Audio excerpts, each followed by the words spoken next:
नमस्कार दोस्तों, स्वागत है आपका आर्ट ऑफ कैंडलस्टिक में। तो ठीक है दोस्तों, अब हम लगा चुके बिल्कुल हमारे नॉर्मल स्क्रीन के ऊपर। और ये दोस्तों फिलहाल हम लोग यहाँ पर बात करने वाले एक बहुत ही बड़ी ब्रेकिंग न्यूज़ के बारे में। और जैसे कि आपको बताया दोस्तों, बहुत सारी खबरें आती रहती हैं।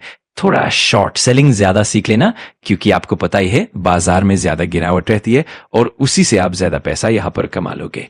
एनीवेज, तो जब भी कोई खबर आती है तो उसको तो मैं कवर यहाँ पर कर ही देता हूँ। और ऐसे इन्वेस्ट का अर्थ ये नहीं कि भाई जो चीजें नहीं है उसको हम जोर जबरदस्ती से यहाँ पर कवर करें। तो चलिए दोस्तों, यहाँ पर अभी हम बात करेंगे अच्छी खबर के बारे में। ये अभी तक जो चीज चल रही है, मैं अगर शब्द इस्तेमाल कर रहा हूं तो यहाँ पर लिटरली डोनाल्ड ट्रंप की ओर से। वैसे तो देखा गया डोनाल्ड ट्रंप यू टर्न लेने में काफी एक्सपर्ट है, मल्टीपल यू टर्न से उन्होंने लिया है। बट इस वक्त का जो उनका ये यू टर्न उनको देखने को मिल रहा है, मतलब पहले उन्होंने कुछ बात यहां पर बोली थी। एक क्या है, मतलब किस टॉपिक के हिसाब से हम यहां पर बात करें तो दोस्तों आप सभी लोगों को बताया है कि एक बहुत बड़ी जंग यहां पर हम लोगों को देखने को मिल सकती है। किसके बीच में?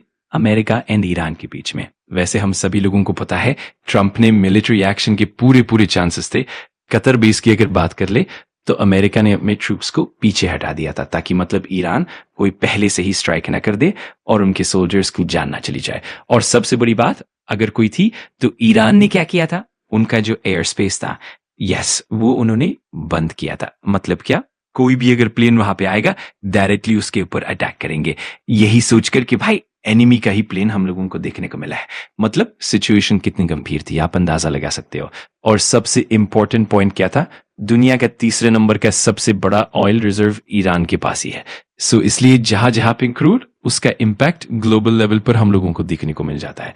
सो फिलहाल अगर देखा जाए दोस्तों तो अमेरिका ईरान का जो कॉन्फ्लिक्ट है वो ट्रंप की वजह से, मतलब पहला अगर हम देखें तो यूएस के जो ट्रूप्स थे वो वापस कतर बेस पर लौटते हुए देखने को मिल रहा है। ये हो गया पॉइंट नंबर 1। और सेकंड इंपॉर्टेंट पॉइंट कि ईरान ने अपना जो एयर स्पेस है उसको वापस स्टेप बैक कर रहा है, यानी पीछे हट रहा है। तो ये चीजें अभी बाजार में हम लोगों को चलते हुए देखने को मिल रही है। और रिपोर्ट के जरिए भी ये पॉइंट देखने को मिल रहे हैं कि Trump assure no US military action against the Iran in ongoing protest. तो ये पॉइंट सामने आ रहा है दोस्तों, आप देख सकते हैं। Trump told Tehran he doesn't want to attack. हम यहाँ पर कोई आपके ऊपर अटैक नहीं करना चाहते हैं। यहाँ पर अगर देखा जाए तो डिप्लोमैट, तो ये पॉइंट सामने आ रहा है दोस्तों, आप देख सकते हैं। ट्रंप ने तेहरान को बताया कि वो हमला नहीं करना चाहते। हम यहाँ पर किसी पर भी हमला नहीं करना चाहते। यहाँ पर अगर देखा जाए तो डिप्लोमेटिक कम्युनिकेशन से भी चीजें नॉर्मलाइज हो सकती हैं। पहले उन्होंने कहा था कि कोई बातचीत नहीं होगी क्योंकि प्रोटेस्टर्स की जाने गई हैं, 2000 से ज्यादा प्रोटेस्टर्स की जान है। लेकिन अब वो कह रहे हैं कि बातचीत की जा सकती है। पहले उन्होंने प्रोटेस्टर्स को पीछे हटाया था।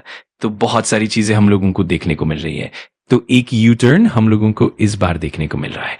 अब मुझे भी पता है कि ये सवाल उठता है कि ट्रंप की बातों पर कितना भरोसा किया जाए, क्योंकि आज कुछ कहेंगे और कल कुछ और। लेकिन जैसा मैंने कहा, ईरान ने अपना एयर स्पेस वापस खोल दिया है, ये एक बड़ा संकेत है। और उसी के साथ अगर हम क्रूड की बात करें तो क्रूड की कीमतें बढ़ेंगी या घटेंगी ये भी इस पर निर्भर करेगा। तो यही सारी बातें हैं जो अभी बाजार में देखने को मिल रही है।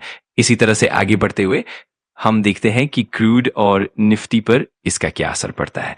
तो चलिए इसी तरह से आगे बढ़ते हैं और देखते हैं कि बाजार कैसे प्रतिक्रिया देता है।